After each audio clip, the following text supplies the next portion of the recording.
عزیزای خدا یک حکایت دارن، جایی هست مثال بیارم. میگن شخصیت خواب رفت، در خوابش صحرای قیامت را خواب دید که در صحرای قیامت است و خداوند براش حکم کرد که این شخصیت گناهگار بی نماز دوزخ ببره. این شخصیت میگه اون ملائکه‌ای که وابسته به عذاب است چقدر برنج و مشقت عذاب، یعنی عذاب داده شخصیت کشان به سوی دوزخ بردند.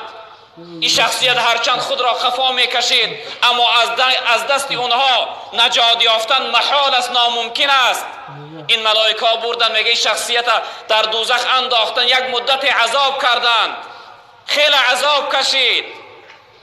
این شخص در خواب دیده ساده است.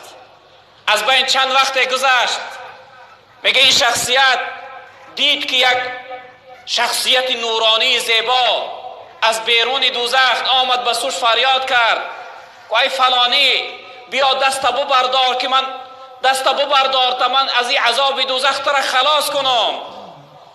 میگه شخصیتی که در عذاب مبتلا هست به او صحبت کرد که برای چی وقتی که خداوند من حکم کرد که دوزخ توش بره اون لحظه حاضر نشدی من خلاص کنی؟ برای چی اون لحظه که ملائکه های عذاب من عذاب داده به سوی دوزخ می آوردن اون لحظه حاضر نشدی من خلاص کنی؟ برای چی یک مدت من در دوزخ عذاب کشیدم اون لحظه حاضر نشدی من عذاب خلاص کنی؟ میگه این شخصیت براش چی جواب گفت؟ براش گفت که ای بدبخت، ای ابله، اگر تو من در وقتش ادا میکردی، در وقتش میخواندی و قضا نمیکردی، اون لحظه ای که خداوند حکم کرد که دوزخ ببره من اون لحظه حاضر میشدم تو را شفاعت میکردم و خلاص میکردم.